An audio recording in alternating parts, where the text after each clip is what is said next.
कर सकते हैं। एवरी संडे 11 AM एक बेहतरीन प्रोग्राम स्कॉलरशिप यहाँ पर मिलती है आपको। जो बच्चा अपने सपनों को सच करना चाहता है, 1 to 3 रैंक आपकी अगर आती है बच्चों तो आपको पूरा फ्री सब्सक्रिप्शन दिया जा रहा है। आपको 4 to 11 अगर आपकी रैंक आ रही तो आपको 75 है, और अगर रैंक आपकी 11 to 50 है तो आपको 50%, और रैंक 51 to 500 है तो आपको 75 पर माने 25% स्कॉलरशिप दी जा रही। तो यहाँ भी आप प्रयास करके अपने सपनों को सच कर सकते हैं, यानी फ्री सब्सक्रिप्शन ले सकते हैं अगर आर्थिक रूप से आप कमजोर हैं तो। ठीक है, चलिए। तो कल हमने बच्चों आपको यहां तक हमने चर्चा किया था। ठीक है, आज हमें करना है किसकी चर्चा? लॉर्ड विलिंगटन की। ठीक है, तो आज हमें चर्चा करनी बच्चों किसकी? लॉर्ड विलिंगटन की। एक बार सभी लोग वीडियो को लाइक एंड शेयर कर दीजिए। हालांकि टाइम मैंने दूसरा, इस टाइम पे क्लास मेरी होती नहीं, लेकिन फिर भी आप लोग एक बार कोशिश करिए बाकी लोग भी जुड़ जाएं।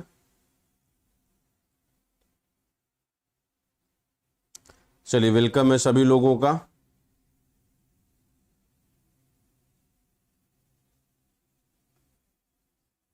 चलिए, तो उस दिन मैंने बच्चों आपके लॉर्ड इरविन तक की चर्चा किया था गवर्नर जनरलों में। आज हम चर्चा करेंगे किसकी? लॉर्ड विलिंगटन की। तो लॉर्ड विलिंगटन का जो ड्यूरेशन है, लॉर्ड इरविन के समय बच्चों बहुत ही महत्वपूर्ण घटनाएं घटी थी।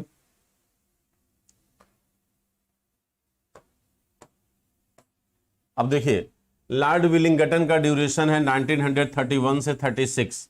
ये ड्यूरेशन भी बच्चों भारतीय इतिहास का सबसे महत्वपूर्ण ड्यूरेशन है।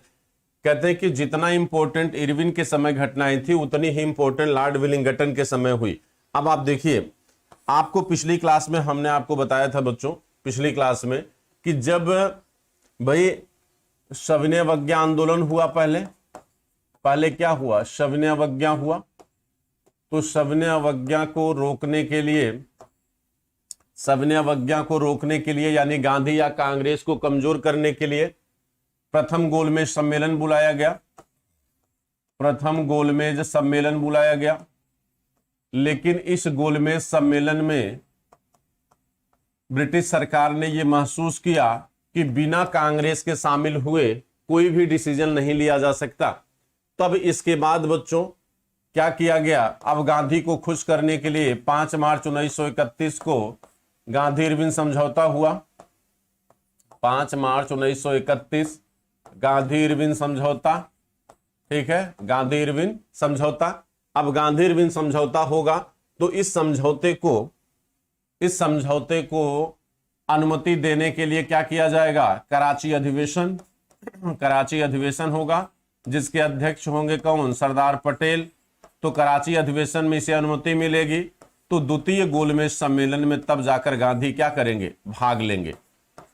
तो ये आपका सीक्वेंस होना चाहिए। मैं आपको एक बार रिमाइंड करा दिया कि यहां से आप अगर शुरू कर रहे हैं द्वितीय गोलमेज सम्मेलन, जो 1 दिसंबर 1931 से शुरू होता है और 32 तक बच्चों ये चला, तो ये द्वितीय गोलमेज सम्मेलन किसका परिणाम था? तो ये द्वितीय गोलमेज सम्मेलन परिणाम था किसका? कराची अधिवेशन में गांधी इरविन समझौते को जब अनुमति दे दी गई तो उस अनुमति के अकॉर्डिंग जो है Gandhi ji as a member of Congress ये पार्टिसिपेट करने जाते कहां पर? द्वितीय गोलमेज सम्मेलन में, द्वितीय राउंड कॉन्फ्रेंस में।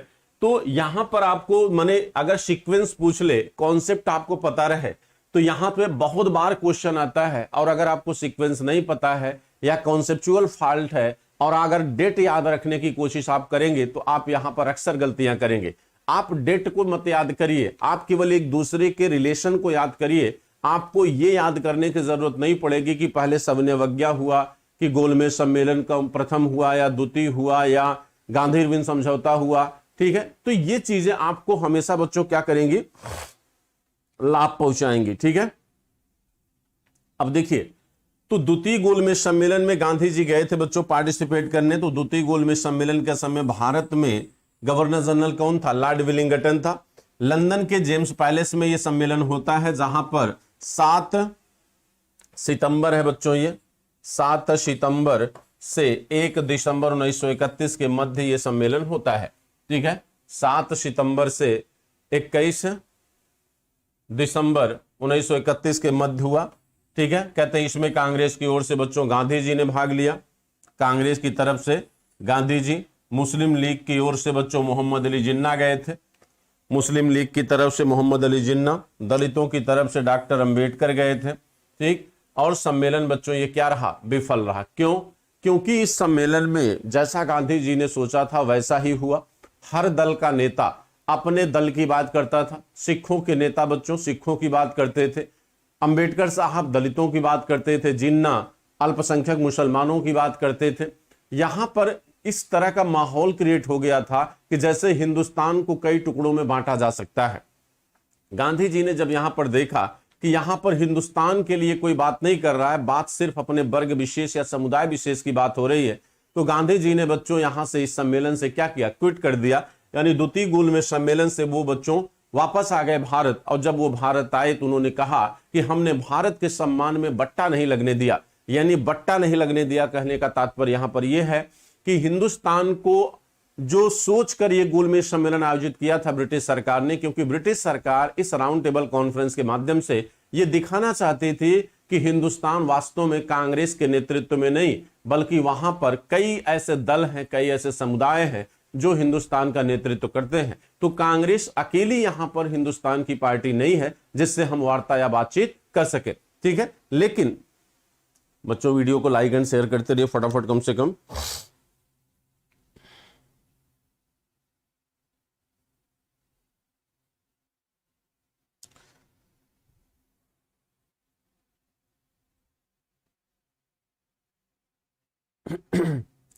चलिए आगे चलते हैं। अब देखिए, तो यहां पर बच्चों ये क्या रहा, असफल रहा, क्योंकि भारत सचिव सैमुअल होर, इस समय भारत सचिव कौन थे बच्चों, सैमुअल होर थे, और जिन्ना के मध्य कुछ गुप्त एजेंडा था।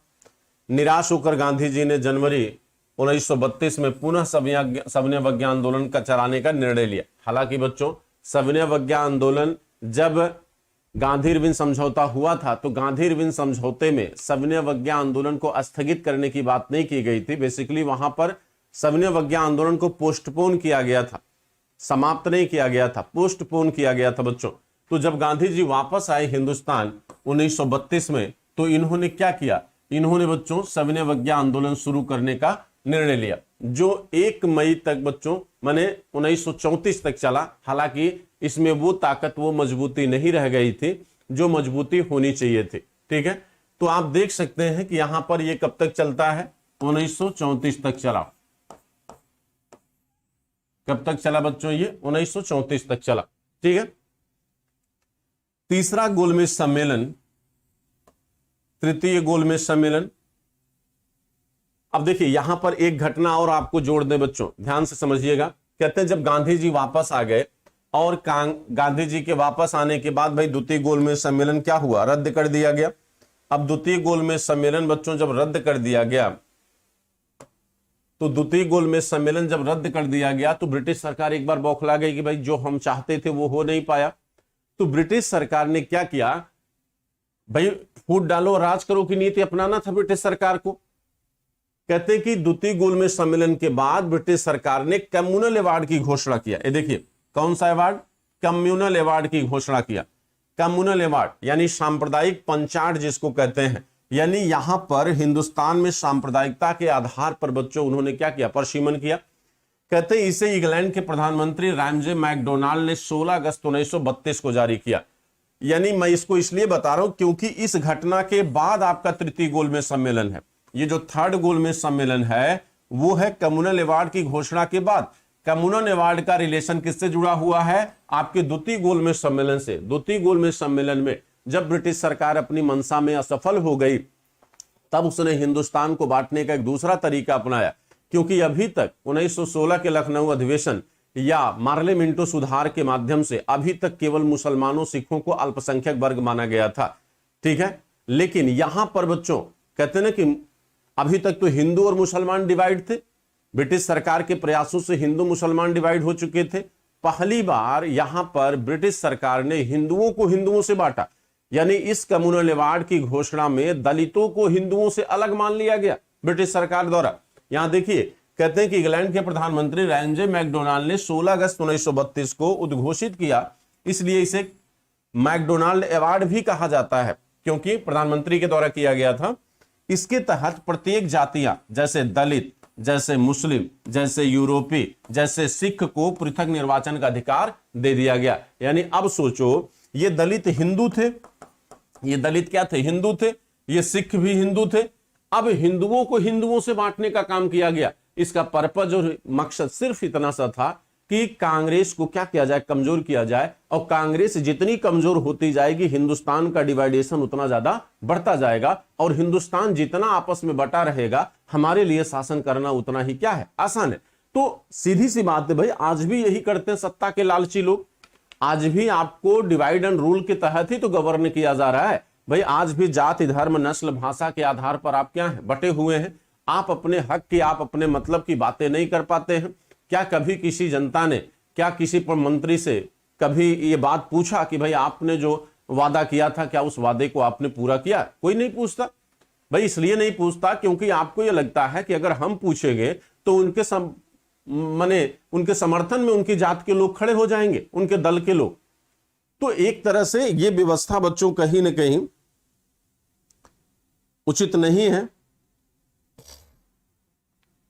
ठीक है, यहां तक क्लियर हुआ सभी को?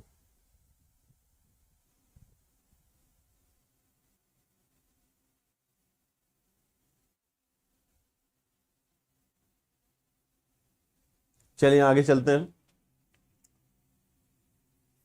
अब देखिए, प्रदान किया गया।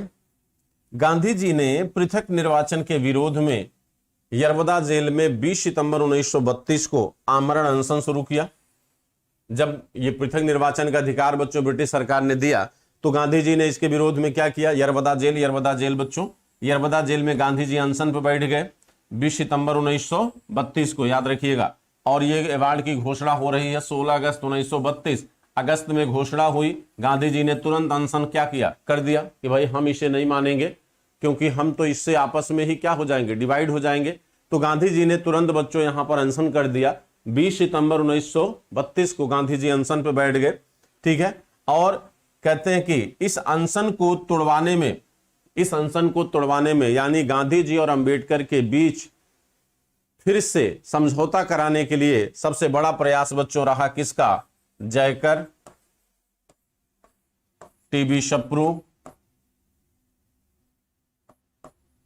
शप्रू जिसे कहते हैं तेज बहादुर शप्रू, और इसमें मालवीय का योगदान भी था बच्चों। तो इनके योगदान से फिर से गांधी जी और किसके बीच? गांधी जी और अंबेडकर के बीच बच्चों पूना पैक्ट हुआ। कौन सा समझौता हुआ? पूना पैक्ट हुआ। ठीक, और ये पूना पैक्ट आपका सितंबर 1932 का है।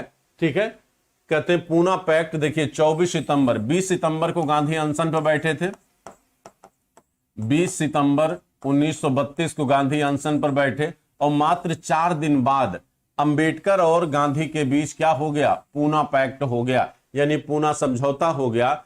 और कहा जाता है कि पूना के यरवदा जेल में गांधी, उस समय बच्चों डॉक्टर अंबेडकर ने गांधी जी के साथ पूना पैक्ट करके दलितों के लिए विधानमंडल में बच्चों एससी को आरक्षित सीट करवाया। कम्युनल अवार्ड में संशोधन हुआ।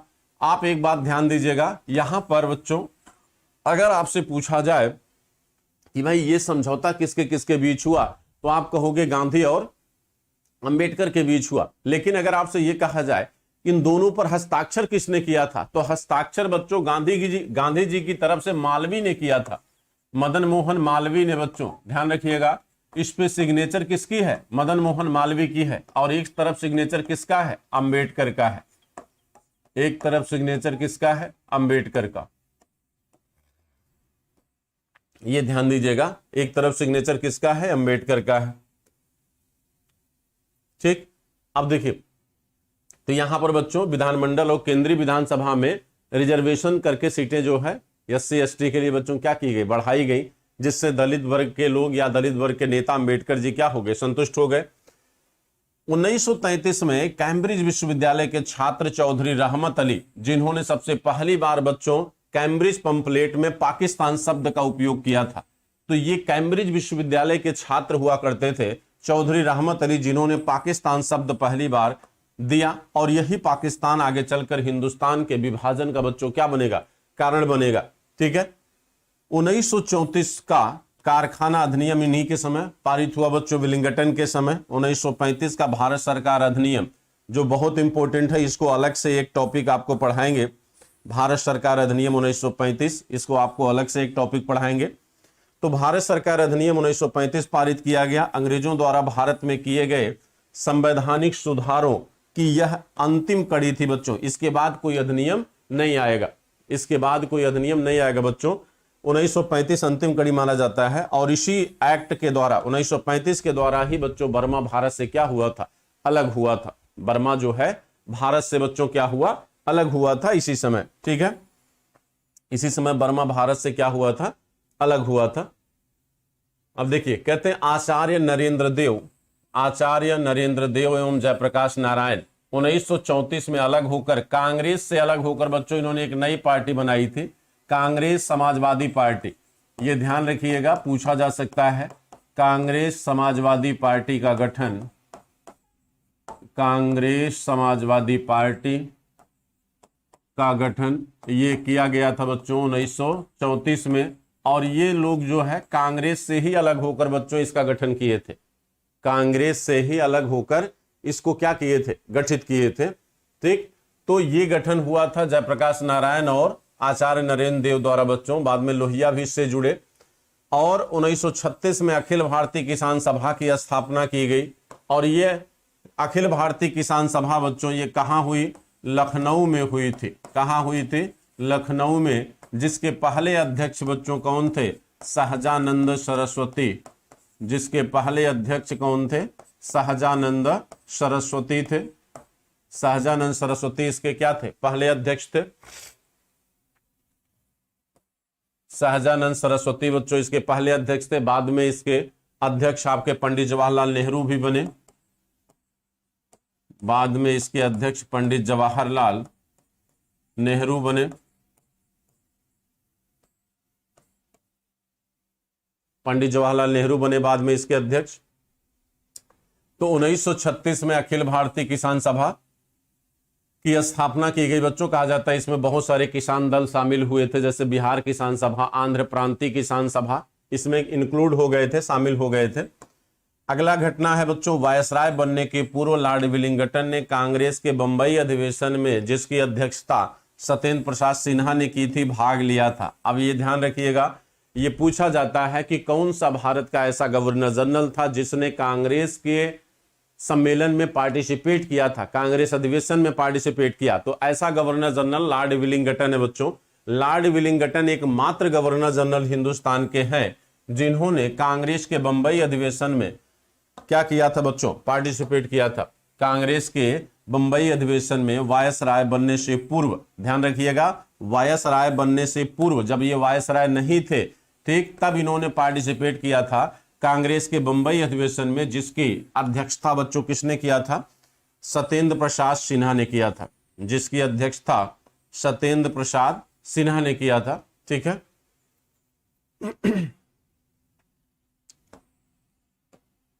जिसकी अध्यक्षता सत्येंद्र प्रसाद सिन्हा ने किया था। अब देखिए, लॉर्ड लिनलिथगो अगले गवर्नर जनरल है बच्चों आपके। यहां तक क्लियर हो गया सभी को? यहां तक कोई डाउट हो तो बताएं बच्चों, यहां तक क्लियर है सभी को?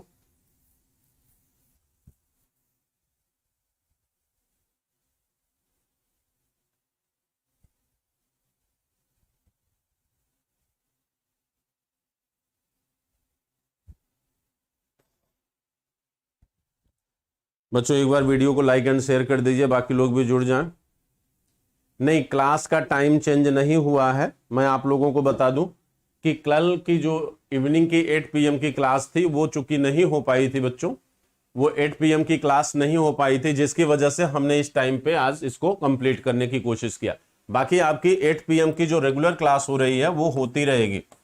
8 PM पर हम शाम को क्लास आपकी लेते रहेंगे, वहां पे आपको कोई दिक्कत नहीं है। ठीक है, तो 8 PM की क्लास वो कंटिन्यू रहेगी। अब देखिए, लॉर्ड लिनलिथगो, इनका ड्यूरेशन बच्चों 36 से 43 है। कहते हैं 1 फरवरी 1937 को पहली बार कांग्रेस ने बच्चों चुनाव में पार्टिसिपेट किया था। 1935 के अधिनियम के तहत 1937 में आम चुनाव हुआ विधानसभा का। और उस चुनाव में बच्चों कांग्रेस 11 प्रांतों में सरकार बनाने में सफल रही थी। 11 प्रांत में अगर आपसे पूछ ले कि कितने प्रांत में मेजॉरिटी रही, तो 5 प्रांत में मेजॉरिटी प्राप्त हुई थी कांग्रेस को। 5 प्रांतों में मेजॉरिटी मिली थी। सबसे बड़ी पार्टी के रूप में बंबई में उभरी बच्चों, बंबई में यह सबसे बड़ी पार्टी थी कांग्रेस। और आपको बता दें बच्चों, असम और उत्तर पश्चिम क्षेत्र में इन्होंने क्षेत्रीय पार्टियों के सहयोग से सरकार बनाई। तो ओवरऑल आप देखेंगे तो 11 प्रांतों में 8 प्रांतों में कांग्रेस की सरकार थी। 11 प्रांतों में 8 प्रांतों में बच्चों सरकार किसने बनाई? कांग्रेस ने। 8 प्रांतों में कांग्रेस की सरकार बनती है, ठीक है। और टोटल 11 प्रांतों में चुनाव हुआ था। कहते हैं कि मध्य प्रांत, ठीक है, मद्रास, बिहार, संयुक्त प्रांत जिसे यूपी कहते हैं, उड़ीसा, उत्तर प्रदेश सीमांत प्रांत, उत्तर पश्चिम सीमा प्रांत, बॉम्बे और असम में कांग्रेस मंत्रिमंडलों का क्या हुआ? गठन हुआ। यानी कितनी जगह पे? 8। 1 2 3 4 5 6 7 और 8। 8 ऐसे प्रांत थे जहां पर कांग्रेस का गठन होता है। हाँ, अगर बहुमत की बात करें तो बहुमत कहां कहां था बच्चों, आप वो भी देख सकते हैं कि बहुमत कहां कहां था इनका। तो बहुमत इनका बच्चों आपके मध्य प्रांत में 1, मद्रास में 2, बिहार में 3, संयुक्त प्रांत में 4, उड़ीसा में 5 और बॉम्बे में 5। ये बहुमत थे। सबसे बड़ी पार्टी कहां थी? उड़ीसा में। सबसे बड़ी पार्टी असम और उत्तर पश्चिम क्षेत्र, यहां पर बच्चों इन्होंने क्षेत्रीय पार्टियों के बहुमत से यानी सहयोग से क्या किया? सरकार बनाया, ठीक है। अब देखिए, कहते हैं 1939 में कांग्रेस अध्यक्ष पद एवं सदस्यता से सुभाष चंद्र बोस ने इस्तीफा दिया। भाई 1939 में सुभाष चंद्र बोस ने इस्तीफा क्यों दिया बच्चों? आपको पता है भाई सुभाष चंद्र बोस ने इस्तीफा क्यों दिया? तो सुभाष चंद्र बोस ने इस्तीफा इसलिए दिया, सुभाष चंद्र बोस ने इस्तीफा इसलिए दिया बच्चों क्योंकि आपको पता है कि त्रिपुरी अधिवेशन में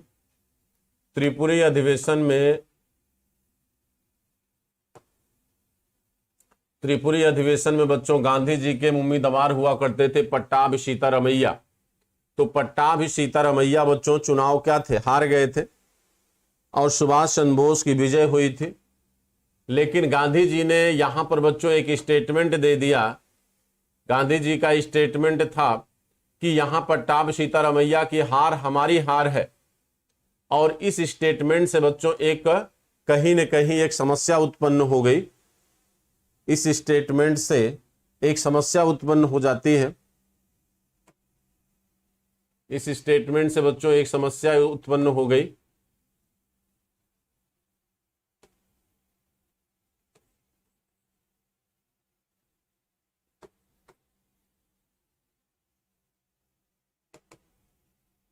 चलिए कोई बात नहीं।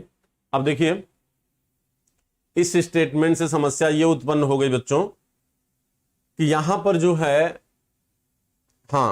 यहां पर बच्चों कहते हैं कि 1939 में कांग्रेस अध्यक्ष पद एवं सदस्यता से सुभाष चंद्र बोस का बच्चों क्या हुआ? त्यागपत्र हो गया। इन्होंने क्या किया था? त्रिपुरी अधिवेशन में चुनाव लड़ा कांग्रेस अध्यक्षीय पद के लिए और इन्होंने पट्टाभी सीतारमैया जो गांधी के उम्मीदवार थे उनको पराजित किया। पट्टाभी सीतारमैया की हार के बाद गांधी ने यह स्टेटमेंट दिया कि इनकी हार हमारी हार है। और ऐसा सुनकर बच्चों उन्होंने सुभाष चंद्र बोस से कहा कि भाई माने पट्टाभी सीतारमैया की हार हमारी हार है। अब ये स्टेटमेंट बहुत मायने रखता है। कहते हैं कि गांधी ने यह कहा कि भाई सुभाष कांग्रेस का संचालन करें लेकिन अपने कार्यकारिणी का गठन कर लें। अब आपको पता है कि कांग्रेस कार्यकारिणी में सारे पुराने सदस्य थे और वो सदस्य गांधी के सारे समर्थक थे। अब सुभाष चंद्र बोस के सामने एक बहुत बड़ा चैलेंज था। सुभाष चंद्र बोस को ऐसा लगा कि कांग्रेस कहीं टूट न जाए, विभाजित न हो जाए और हम आजादी के मुहाने पर खड़े हैं, द्वितीय विश्व युद्ध चल रहा है, हमारे पास एक उचित समय है कि हम ब्रिटिश सरकार को दबाव में ला सकते हैं। यहां पर सुभाष चंद्र बोस ने बहुत ही बुद्धिमत्तापूर्ण काम किया और उन्होंने कांग्रेस से इस्तीफा दे दिया। यानी त्रिपुरी अधिवेशन में 1939 में उन्होंने कांग्रेस से इस्तीफा दे दिया और इनके इस्तीफे के बाद अध्यक्ष बनाए गए थे बच्चों कौन? राजेंद्र प्रसाद। इनके इस्तीफे के बाद अध्यक्ष बने कौन? राजेंद्र प्रसाद। इनके इस्तीफे के बाद अध्यक्ष कौन बने बच्चों? राजेंद्र प्रसाद अध्यक्ष बने। ठीक है, अब देखिए अध्यक्ष बने कौन? राजेंद्र प्रसाद। ठीक है, तो ये रहा आपका। और आगे देखते हैं अब। तो 3 मई 1939 को उन्होंने फॉरवर्ड ब्लॉक की स्थापना की। आप जान ही रहे, सुभाष चंद्र बोस ने बनाया था। ठीक, और अक्टूबर 1939 में द्वितीय विश्व युद्ध की क्या हो गई? द्वितीय विश्व युद्ध के मुद्दे पर कांग्रेस मंत्रिमंडलों का त्यागपत्र। ध्यातव्य है, आपको पता बच्चों, 8 प्रांतों में सरकार बनी थी कांग्रेस की ना। तो जब ब्रिटिश सरकार ने भारत को युद्ध में शामिल घोषित कर दिया और कांग्रेस से इन्होंने बच्चों पूछा भी नहीं, कांग्रेस से इन्होंने पूछा भी नहीं, तो कांग्रेस ने क्या किया? मंत्रिमंडल से इस्तीफा दे दिया। और ये कांग्रेस की सरकार कुल कितने महीने चली थी बच्चों? 28 माह। कांग्रेस की जो 8 प्रांतों में सरकार चली थी, कुल कितने महीने चली? कुल बच्चों में कितने महीने चली? तो टोटल जो है बच्चों,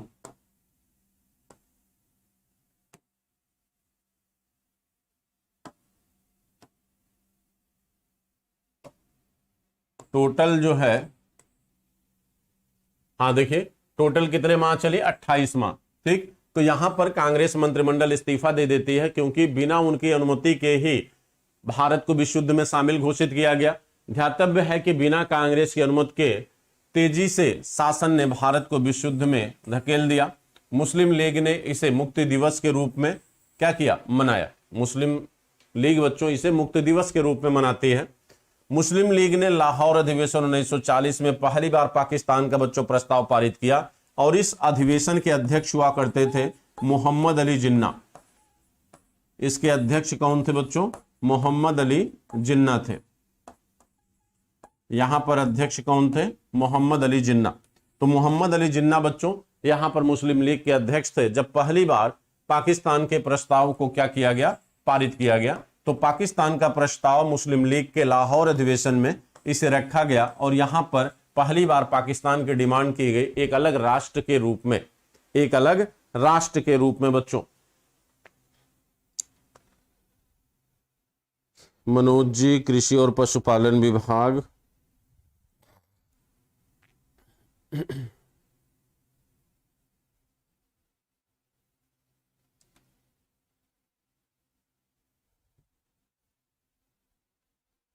हिमांशु जी, शिवानी, वेलकम है आपका भी।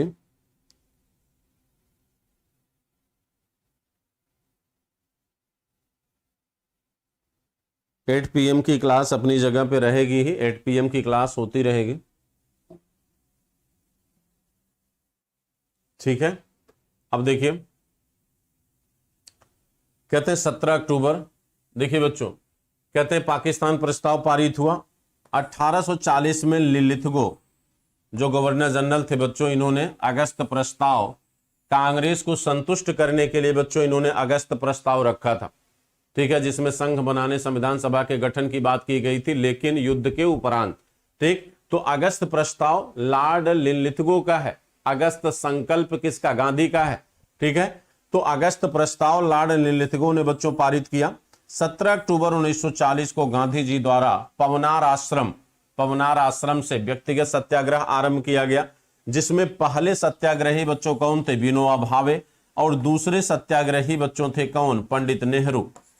दूसरे थे बच्चों पंडित नेहरू, और तीसरे थे ब्रह्मानंद। तीसरे थे बच्चों कौन? ब्रह्मानंद। ये 3 सत्याग्रही थे, व्यक्तिगत सत्याग्रही, यानी व्यक्तिगत प्रयासों से कांग्रेस की विचारधारा को लोगों तक क्या करना था? पहुंचाना था। ठीक है, व्यक्तिगत सत्याग्रह में विनोबा भावे ने सबसे बढ़ चढ़ कर यहां भागीदारी किया।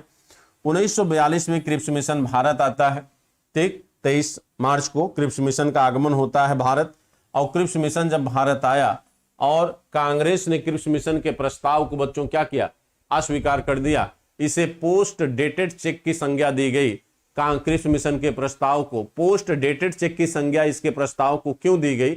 उसका भी बच्चों कारण था। कारण उसका यह था कि इन्होंने जो भी प्रावधान इंप्लीमेंट करने की बात किया, वो सारे के सारे प्रावधान जो है वो आपके युद्ध के बाद इंप्लीमेंट होने थे, जिसकी वजह से इनके प्रस्ताव, इनके प्रपोजल को बच्चों क्या नाम दिया गया? आपको पोस्ट डेटेड चेक दिया गया। और कांग्रेस ने इनके प्रपोजल को क्या किया? अस्वीकार कर दिया। गांधी जी इसे पोस्ट डेटेड चेक की संज्ञा देते हैं। तो क्रिप्स मिशन का प्रस्ताव बच्चों अस्वीकृत हो गया, जो इन्हीं के समय आया था, विलिंगटन के समय। 8 अगस्त 1942 को कांग्रेस भारत छोड़ो आंदोलन प्रारंभ किया गया, ठीक, और ये 14 जुलाई 1942 को पारित किया गया था। ज्ञातव्य है कि कांग्रेस द्वारा इस प्रस्ताव को 14 जुलाई 1942 को वर्धा सम्मेलन में इसे पारित किया गया था। कहां पर बच्चों? वर्धा सम्मेलन में, ठीक, वर्धा सम्मेलन में पारित किया गया था। बाद में बंबई में अधिवेशन आयोजित किया गया, ठीक। तो 8 अगस्त को बच्चों ये शुरू हुआ था। हालांकि 9 अगस्त को सारे लीडर बच्चों क्या हो गए? गिरफ्तार हो गए। जितने भी बड़े लीडर थे सारे गिरफ्तार हो गए। लेकिन चूंकि आंदोलन बच्चों ये करो या मरो का था, स्वतः स्फूर्त आंदोलन था, यानी लोग खुद को नेता मानने लगे थे गांधी के भाषण को सुनकर, गांधी के गाइडलाइन को सुनकर। इसलिए ये आंदोलन बड़े लीडरों की गिरफ्तारी के बावजूद भी बड़े स्तर पर बच्चों क्या हुआ? प्रचारित हुआ और बड़ी मजबूती से इसने काम किया, ठीक है। 1943 में बंगाल में भयानक अकाल पड़ा था बच्चों, वो भी लॉर्ड विलिंगटन के समय हुआ। 21 अक्टूबर 1943 को सिंगापुर में आजाद हिंद फौज द्वारा अस्थायी सरकार का गठन किया गया। ये क्वेश्चन आपके आईएएस में आ चुका है। अकॉर्डिंग टू डेट पूछा था, ये डेट पूछा गया है कि 21 अक्टूबर 1943 को सिंगापुर में आजाद हिंद फौज द्वारा अस्थायी सरकार का क्या किया गया? गठन किया गया, ठीक है, ठीक। और यहां से नेतृत्व बच्चों सुभाष चंद्र बोस ने अपने हाथ में ले लिया था, ठीक है। मोहनलाल और रास बिहारी बोस के प्रयासों से गठित की गई आजाद हिंद फौज। कहते हैं बांटो और भागो का सिद्धांत 1944 के कराची अधिवेशन में मुस्लिम लीग द्वारा अपनाया गया था। यानी मुस्लिम लीग का कहना था कि हे अंग्रेजों, हिंदुस्तान को 2 टुकड़े में बांटो, एक टुकड़ा हमको दो और हिंदुस्तान से आप क्या करो? पलायन करो। ये स्टेटमेंट था बच्चों किसका? मुस्लिम लीग का स्टेटमेंट था, ठीक है। तो 1 मिनट बच्चों, अभी आपका क्लास अभी कंटिन्यू है, उसके लिए परेशान ना हो, ठीक है। अभी आपकी क्लास और भी है, ठीक है।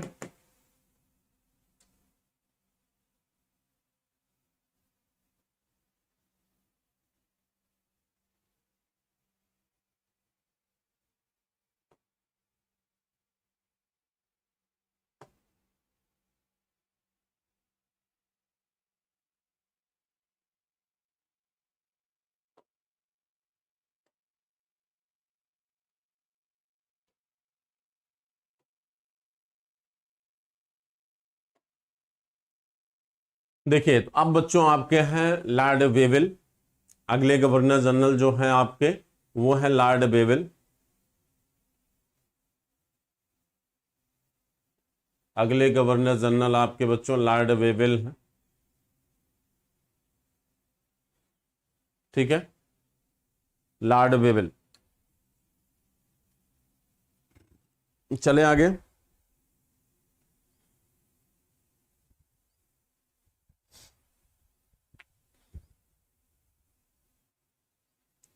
बच्चों एक बार वीडियो को लाइक एंड शेयर कर दीजिए फटाफट सभी लोग। वीडियो को बच्चों लाइक एंड शेयर करिए एक बार सभी लोग।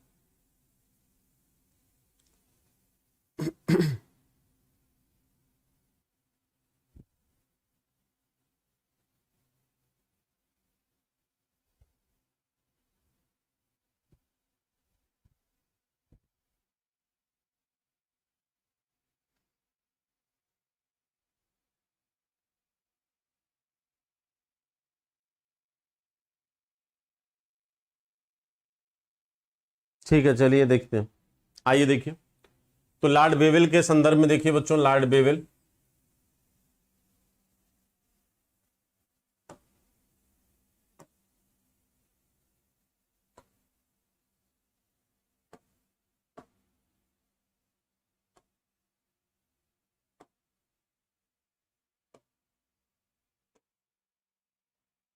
देखिए बच्चों, लॉर्ड वेवेल का ड्यूरेशन कब से कब तक है?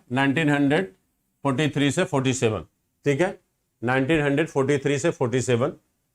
1944 में इनके समय बच्चों एक सिराजगोपालाचारी फार्मूला आया था। ये फार्मूला क्या था बच्चों? सिराजगोपालाचारी फार्मूला। ये सिराजगोपालाचारी फार्मूला कांग्रेस और मुस्लिम लीग को एक करने से संबंधित था, क्योंकि इस समय मुस्लिम लीग बच्चों पूरी तरह से क्या थी? अलग होना चाह रही थी। मुस्लिम लीग किसी भी ऐसे प्रस्ताव को स्वीकार करने के लिए तैयार नहीं थी जिसमें पाकिस्तान की बात न की गई हो। और उस समय बच्चों हिंदुस्तान को हिंदू और मुसलमान के यूनिटी की जरूरत थी। क्योंकि जब तक दोनों एक साथ न आते तब तक हिंदुस्तान के लिए आजादी को पाना बच्चों बड़ा क्या था, मुश्किल था। इसलिए कांग्रेस का पूरा यह प्रयास था कि हम कांग्रेस और मुस्लिम लीग यानी हिंदू और मुसलमान दोनों यूनिटी के साथ हिंदुस्तान को आजाद कराएं, ठीक है। और कांग्रेस विभाजन के लिए तैयार भी अभी नहीं थी। और इसी मुद्दे पर सिराज गोपालाचारी ने अपना एक फार्मूला प्रस्तुत किया, प्रावधान थे उसमें बच्चों, जो इस बात का प्रावधान इसमें यह था कि भाई लीग से यह कहा गया कि भाई पहले हम हिंदुस्तान को मिलकर क्या करें, आजाद कराएं। आजाद होने के बाद जिन क्षेत्रों की डिवाइडेशन की बात मुस्लिम लीग कर रही है, हम उत्तर पश्चिम यानी जो पंजाब का क्षेत्र है और जो आपके बंगाल का क्षेत्र है, इन दोनों क्षेत्रों में जनमत कराएंगे। जनमत कराने से पहले हम दोनों पार्टियों को प्रचार की अनुमति देंगे, ठीक है, कि भाई जनमत हो जाए। अगर वहां की जनता विभाजन की तरफ जा रही है तो विभाजन हो जाएगा, लेकिन आजादी के उपरांत, अंग्रेजों के जाने के बाद। अब मुस्लिम लीग इस पे तैयार नहीं थी। मुस्लिम लीग ने कहा भाई नहीं, मुझे भरोसा नहीं है कांग्रेस पे, जो करना है पहले कर दो, उसके बाद साथ देंगे। तो वही चीज बच्चों, कहने का मतलब ना कि ना ये तैयार हुए ना वो तैयार हुए, और सिराज गोपालाचारी फार्मूला क्या हो गया, फेल हो गया, ठीक है। अगला कहते हैं कि 25 जून 1945 ईस्वी को शिमला सम्मेलन होता है बच्चों।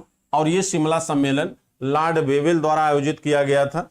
क्यों किया गया था बच्चों, क्योंकि इसके पहले वेवेल योजना आई थी बच्चों। वेवेल ने प्रस्ताव रखा था, वेवेल योजना जिसे कहते हैं। तो वेवेल योजना ये शिमला सम्मेलन से पहले है। वेवेल योजना बच्चों शिमला सम्मेलन से पहले है। तो वेवेल योजना पर अनुमति करने के लिए सर्वदलीय सम्मेलन बुलाया गया। कहां पर, शिमला में। वेवेल योजना पर विचार करने के लिए ही शिमला सम्मेलन का आयोजन हुआ था। और इस शिमला सम्मेलन में बच्चों गांधी जी ने भाग नहीं लिया था, लेकिन याद रखिएगा गांधी उस समय बच्चों शिमला में उपस्थित थे।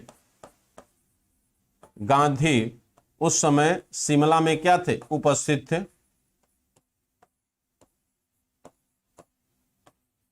गांधी उस समय बच्चों शिमला में क्या थे, उपस्थित थे। गांधी उस समय शिमला में क्या थे, उपस्थित थे। किंतु मोहम्मद अली जिन्ना की हठधर्मिता के कारण यह सम्मेलन बच्चों क्या रहा, असफल रहा। मोहम्मद अली जिन्ना की हठधर्मिता के कारण यह सम्मेलन क्या रहा, असफल रहा। 1945 ईस्वी में लाल किले में आजाद हिंद फौज के सैनिकों पर मुकदमा चला। इसमें बचाव पक्ष के मुख्य वकील कौन थे बच्चों, भूला भाई देसाई। भाई ये बार बार पूछा जाता है कि आजाद हिंद फौज के सैनिकों पर जो मुकदमा लाल किले में चलाया गया उसका वकील बच्चों कौन था, भूला भाई देसाई थे। लेकिन याद रखिएगा इनके साथ और भी बहुत सारे वकील खड़े थे। यहाँ इवन पंडित नेहरू भी उपस्थित थे एज अ वकील, ठीक है। आपके अरुणा आसफ अली भी एज अ वकील उपस्थित थे, ठीक। लेकिन मेन वकील के तौर पर भूला भाई देसाई को जाना जाता है, ठीक है। इन्हीं को याद रखिएगा। 18 फरवरी 1946 को मुंबई शाही सेना ने विद्रोह किया था बच्चों। और इस विद्रोह को शांत कराया सरदार वल्लभ भाई पटेल और मोहम्मद अली जिन्ना ने, दो लोगों ने बच्चों। मोहम्मद अली जिन्ना का भी इसमें योगदान था। मोहम्मद अली जिन्ना,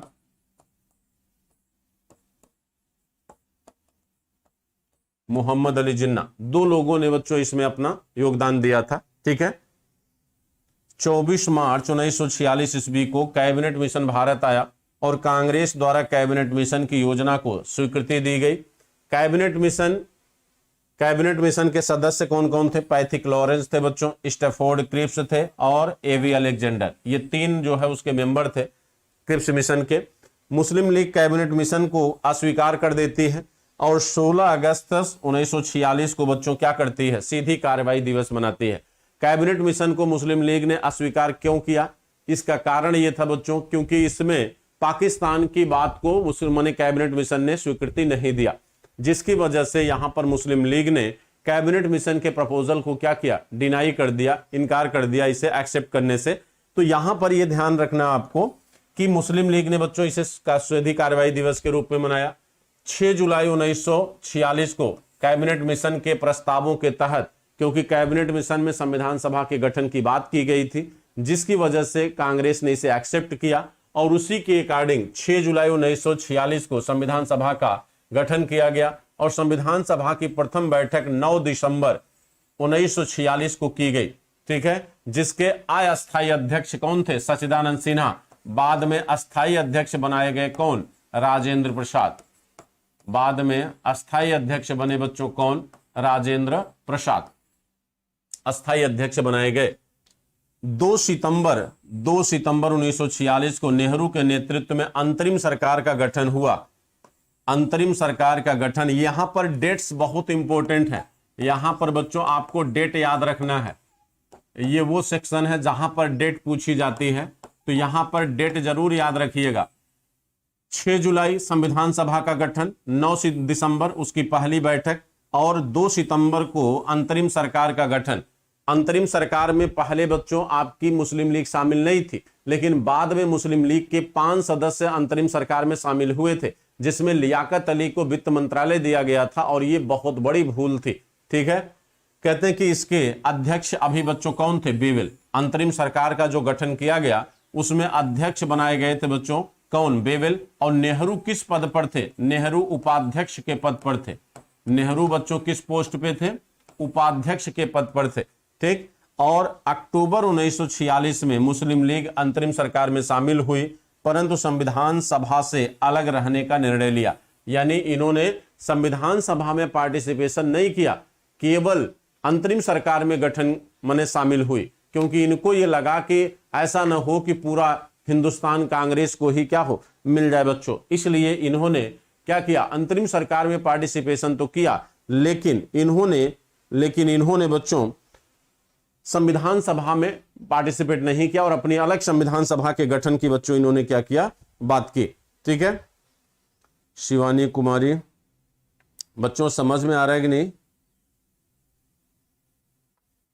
अंतरिम सरकार का मतलब होता है कि अगर आम चुनाव से पहले कोई सरकार बनाई जाए, यानी बिना इलेक्शन के जब राज्य को संचालित करने के लिए किसी सरकार का गठन किया जाता है, चूंकि आम चुनाव तो 1951 में होगा प्रॉपर वे में, उससे पहले देश को चलाने के लिए जो सरकार गठित की गई उसे अंतरिम सरकार कहा जाता है।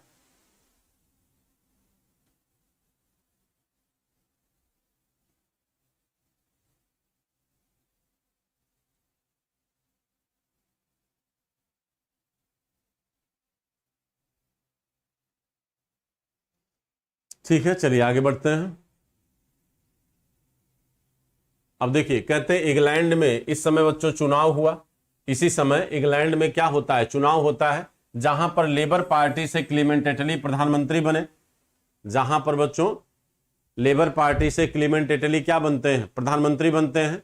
और फरवरी 1947 को हाउस ऑफ कॉमन्स में, इंग्लैंड के हाउस ऑफ कॉमन्स में इन्होंने बच्चों क्या किया? उद्घोषणा किया कि हम हिंदुस्तान को जून 1948 तक क्या करेंगे? आजाद कर देंगे। इसे क्लीमेंट एटली की घोषणा कहा जाता है। क्लीमेंट एटली ने जो घोषणा किया बच्चों, इस घोषणा में क्लीमेंट एटली ने कहा कि हम जो है हिंदुस्तान को जून 1948 तक आजाद कर देंगे। और ये घोषणा इन्होंने 20 फरवरी 1947 को किया। कब किया? 20 फरवरी 1947 को किया। भारतीयों के हाथ में भारत की संप्रभुता हस्तांतरित कर दी जाएगी, यानी भारत को एक संप्रभु राष्ट्र क्या किया जाएगा? घोषित किया जाएगा। आइए जरा अंतिम गवर्नर लॉर्ड माउंटबेटन की तरफ चलते हैं। लॉर्ड माउंटबेटन से आप बड़ी अच्छी तरह वाकिफ होंगे। लॉर्ड माउंटबेटन से अब देखो, लॉर्ड माउंटबेटन आपके जून 1948 तक रहे, 1947 से 1948 तक। देखिए पहला पॉइंट देखिए इनमें, कहते हैं भाई इनके प्रपोजल पर ही हिंदुस्तान को 2 टुकड़े में बांटा गया। ठीक है, जो प्रपोजल लॉर्ड माउंटबेटन ने रखा उसे मनबाटन योजना भी कहा जाता है। और हिंदुस्तान का विभाजन माउंटबेटन प्लान के तहत ही बच्चों किया गया। माउंटबेटन प्लान के अंतर्गत ही हिंदुस्तान को 2 भागों में क्या किया गया? डिवाइड किया गया। कहते हैं स्वतंत्र भारत का प्रथम गवर्नर जनरल और भारत का अंतिम अंग्रेज गवर्नर जनरल लॉर्ड माउंटबेटन था। स्वतंत्र भारत का प्रथम गवर्नर जनरल और अंतिम अंग्रेज गवर्नर जनरल। और अगर मैं कह दूं अंतिम गवर्नर जनरल, यहां से अंग्रेज हटा दो तो आंसर हो जाएगा सिराज गोपालाचारी। और अगर मैं कह दूं कि पहला भारतीय गवर्नर जनरल, तब भी आंसर हो जाएगा क्या? सिराज गोपालाचारी। ठीक, तो यहां अंग्रेज शब्द अगर लगा दोगे तो आंसर हो जाएगा क्या, माउंटबेटन, क्योंकि माउंटबेटन अंतिम अंग्रेज थे जो गवर्नर जनरल बने। इन्होंने 3 जून 1947 को माउंटबेटन प्लान की घोषणा किया, माउंटबेटन प्लान की घोषणा किया, जिससे भारत विभाजन योजना को अंतर्निहित थे। कहने का मतलब इसी प्लान के तहत जो है हिंदुस्तान को 2 टुकड़ों में क्या किया गया बच्चों, डिवाइड किया गया। इसी प्लान के तहत हिंदुस्तान को 2 टुकड़ों में क्या किया गया, डिवाइड किया गया, जिसमें भारत विभाजन की योजना अंतर्निहित थी। भारतीय स्वतंत्रता अधिनियम विधेयक को ब्रिटिश संसद में 4 जुलाई 1947 को प्रस्तुत किया गया। यानी ब्रिटिश पार्लियामेंट में बच्चों जब तक माउंटबेटन प्लान पारित नहीं होता तब तक हिंदुस्तान का डिवीजन हो नहीं पाता, तो इसलिए 4 जुलाई 1947 को कहा जाता है कि ये माउंटबेटन प्लान ब्रिटिश पार्लियामेंट में रखा गया और 18 जुलाई को ये पारित हो गया। यानी 18 जुलाई को बच्चों ये क्या हो गया, पार्लियामेंट से पास हो गया। ठीक है, 18 जुलाई को पार्लियामेंट से ये क्या हो गया, पास हो गया। ठीक, कह रहे कि सर आयरिस रेडक्लिफ की अध्यक्षता में भारत और पाकिस्तान के बीच LOC यानी लाइन ऑफ कंट्रोल के निर्धारण के लिए बच्चों एक आयोग का गठन किया गया, सर आयरिस रेडक्लिफ, और यही रेडक्लिफ लाइन, ठीक, जो भारत पाकिस्तान के विभाजन के बीच खींची गई। कहा जाता है कि इन्होंने बंगाल और दूसरा पंजाब विभाजन के लिए 1947 में गठित किया गया था इस आयोग को, और 14 अगस्त 1947 को पाकिस्तान और 15 अगस्त 1947 को क्या हुआ, भारत आजाद हुआ। 26 अक्टूबर 1947 को भारत में कश्मीर का विलय हुआ, क्योंकि इसी दिन महाराजा हरि सिंह ने क्या किया था, हस्ताक्षर किया था, जब पाकिस्तान के कबायलियों ने बच्चों इन पर क्या किया, आक्रमण किया, हमला किया, तब जो है 26 अक्टूबर को राजा हरि सिंह ने बच्चों इसका क्या कर दिया था, विलय कर दिया था। कहां पर, हिंदुस्तान में। ठीक है, तो हिंदुस्तान में पाकिस्तान का विलय, कश्मीर का विलय 26 अक्टूबर 1947 को हुआ था बच्चों। नाथूराम गोडसे, जिसे नाथूराम गोडसे ने 30 जनवरी 1948 को गांधी जी की क्या कर दिया, हत्या कर दिया। जो गांधी जी ये सपने देख रहे थे कि अपने भाइयों को हम मना लेंगे और फिर से पाकिस्तान और भारत एक हो जाएगा। ठीक, और वो सपना गांधी जी का सपना ही बना रहा, क्योंकि कुछ लोग विचारधारा के आधार पर गांधी जी को एंटी राष्ट्रवादी समझ लिए और उन्होंने 30 जनवरी 1948 को गांधी जी की क्या कर दी, हत्या कर दी। कहते हैं 1979 में आयरिश रिपब्लिकन आर्मी के आतंकवादियों ने माउंटबेटन की नाव में बम लगाकर क्या कर दी, हत्या कर दी। तो माउंटबेटन की हत्या कब हुई, 1979 में। आयरिश बच्चों जान ही रहे हैं, आयरिश रिपब्लिकन पार्टी ने माउंटबेटन की बच्चों क्या किया, हत्या किया। तो यहां पर एक आपका मैंने जो बीड़ा उठाया था, अभी आपके सिराज गोपालाचारी हैं, आइए इनको देख लेते हैं। ठीक है, सिराज गोपालाचारी,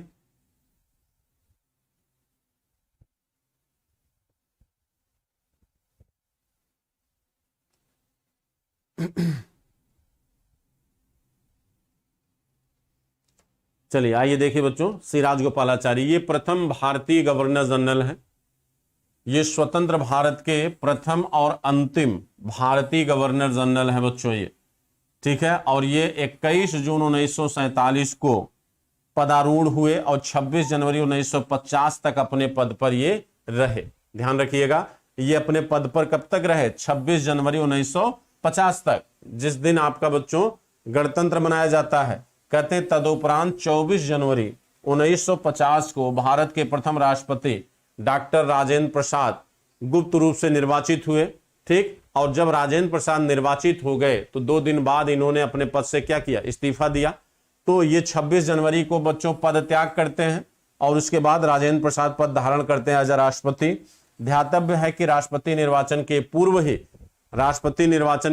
ही 26 नवंबर 1949 को, ध्यान रखिएगा 26 नवंबर 1949 को संविधान भारत की जनता द्वारा अंगीकृत आत्मर्पित हो चुका था। लेकिन याद रखिएगा बच्चों, वास्तव में पूरी तरह संविधान 26 जनवरी 1950 को इंप्लीमेंट हुआ, लेकिन उस संविधान के बहुत सारे ऐसे प्रावधान, जैसे सिटीजनशिप को ही ले लीजिए, बहुत सारे ऐसे प्रावधान जो है वो 26 नवंबर 1949 को ही, जब सारे लोगों ने हस्ताक्षर किया था, उसी समय इंप्लीमेंट हो गए थे बच्चों। ठीक है, कहते हैं इसके कुछ अनुच्छेद तत्काल प्रभाव से उसी समय लागू हो गए थे और 26 जनवरी 1950 को भारतीय संविधान पूर्ण रूप से लागू किया गया।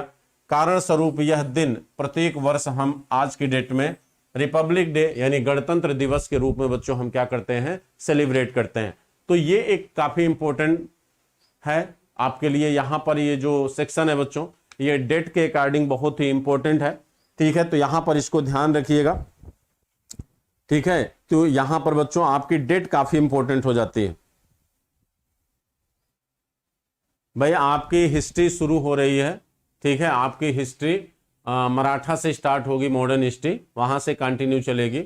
लेकिन हाँ, इस बीच कल आपका एक बहुत ही इंपॉर्टेंट टॉपिक आफ्टर फ्रीडम यानी आज़ादी के बाद के भारत का इतिहास कल आपको पढ़ाऊंगा। लंबी क्लास होगी बच्चों, ठीक, और वो बहुत बहुत इंपॉर्टेंट क्लास होने जा रही है, तो उसको आप लोग जरूर अटेंड करिएगा। शाम को 8 बजे रहेगी, कल नहीं सॉरी आज ही रहेगी, आज शाम को 8 बजे की क्लास शाम को मिस मत करिएगा, ठीक है। तो शाम वाली क्लास जरूर अटेंड करिएगा आज की, क्योंकि वहां पर आपको आज़ादी के बाद के भारत कंटेम्प्रेरी हिस्ट्री जिसे आप कहते हैं बच्चों, तो ये आप देख सकते हैं बच्चों, ये हमारा कोड है। अगर कोई बच्चा अपने कोर्स को परचेज करना चाहता है, प्लस प्लेटफॉर्म अगर आप ज्वाइन करना चाहते हैं बच्चों, आप एक बेहतर तरीके से पूरे यूपीएससी को प्रिपरेशन करना चाहते हैं, तो आप हमारे कोड के साथ जुड़ सकते हैं। कोड हमारा है संजय 7। इस कोड से बच्चों आपको 10% का डिस्काउंट मिल जाएगा, ठीक है। इससे आपको 10% का क्या मिलेगा, डिस्काउंट, और पूरा हमारा गाइडेंस आपको मिलेगा, ठीक है। तो आप हमारे साथ जुड़ सकते हैं हमारे कोड के साथ, ठीक है। इस कोड से आप अपने कोर्स को परचेज कर सकते हैं। प्लस या आइकॉनिक कोई भी कोर्स आप ले सकते हैं।